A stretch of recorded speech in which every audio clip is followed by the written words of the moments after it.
Izu Joseph, central defender with Shooting Star Sports Club of Ibadan, who was shot dead on Sunday. Of course, reactions have been coming fast and furious from all across the globe. There's global attention, global focus on Nigeria as a result of this very tragic story. There's been a lot of reactions, and we talked about it yesterday. The father, the brother, and some family members of Joseph Izu are insisting that he was summarily executed, was shot twice, and even after, pleading and telling the soldiers, that is a footballer, the story from the father and the family members and the eyewitnesses that we have been reading since this happened is that he was shot summarily by some soldiers in Rivers State. That's the story. That's the story that's been going on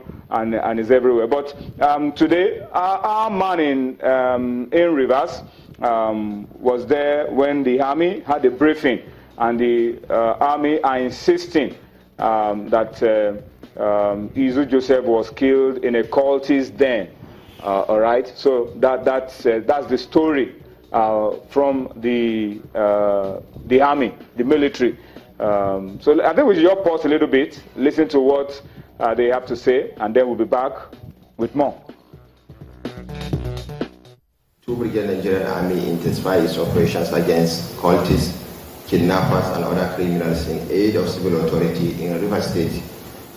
Accordingly, on Sunday, 16th of October 2016, troops of the brigade deployed at Akinima in Ahoda West local government area of Rivers State conducted a confidence-building patrol in the general area of Igovia and Okarki villages. Information available to the patrolling troops indicated the presence of suspected cultists in Okarki village. The troops moved in and raided the suspected criminal hideout. One person lost his life at the hideout while several others fled. Later it was confirmed that the person who lost his life was a Nigerian footballer identified as Mr. Izu Joseph. Nevertheless, investigation is ongoing to further determine why and what he was doing at the cultist shrine at that time. Talking about the death of Izu Joseph. Let me come to the panel now, and Yemi, I don't know what you have to say about this. There are always two sides to a story. Well, for now, we do not even know which one is the truth, but the family have one side, and those that refer to eyewitnesses, and now the army have come up with their own side. You have to swallow hard when you talk about issues like this. It's a tough ask, really, Tony, and we're not God. Only God knows what went down on the said day, what actually transpired. Conflicting reports, and it's really sad. But what both sides can agree on is that there was an untimely death. Somebody was shot. Somebody was shot. Wrongly or rightly.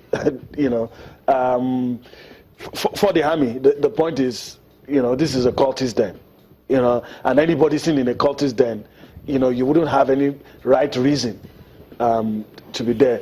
But then again, you want to ask if it is true that indeed the player did identify himself. And I'm trying to be careful with my words. I'm trying not to. It's a very complex issue. Yes, really. I'm trying not to point in a particular direction. And like I said, we're not God. Only God knows what happened. But what we can agree on is that somebody was gunned down, and it was an untimely death. While I will restrain from pointing fingers in a direction, the evidence will make you want to easily conclude that it probably should have been handled better. Okay, let me save you the agony of trying to take a position based on what we have. Cosmos is difficult, really. But one good thing, well, whether rightly or wrongly, is that the army said they are still going to be investigating that matter to come up with more facts But that clearly cannot bring back Izu Joseph is gone. Surely. Wow. But I'm more concerned about what we need to do. Izu has probably come into public notice because he's a footballer.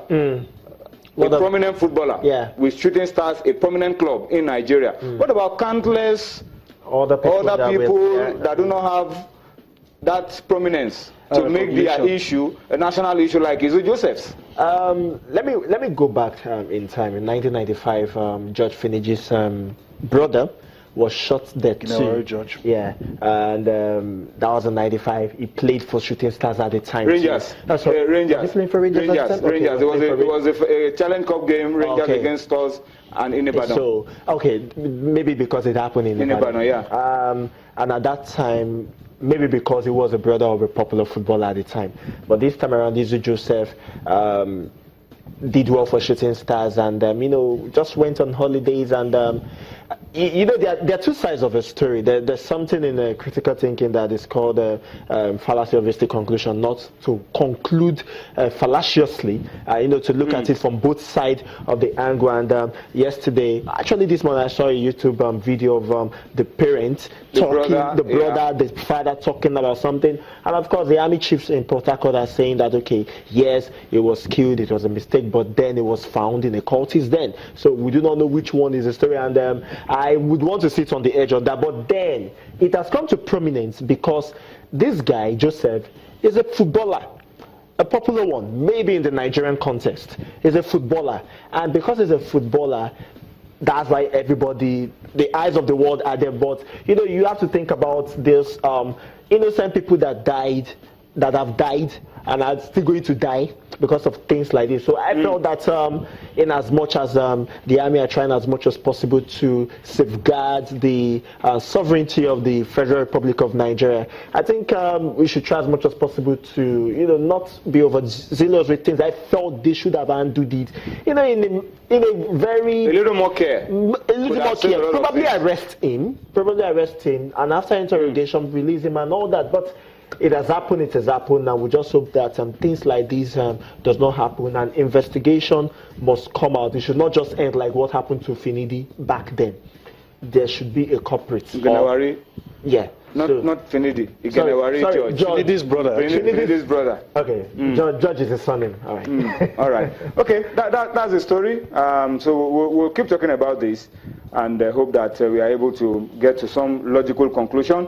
And for me, it's not even about who is at fault, who is not at fault. The guy is gone. Yeah. He can't come back again. That's the sad reality. That's the sad part. He can't ever come back again. But we can do enough to ensure that we prevent things like this.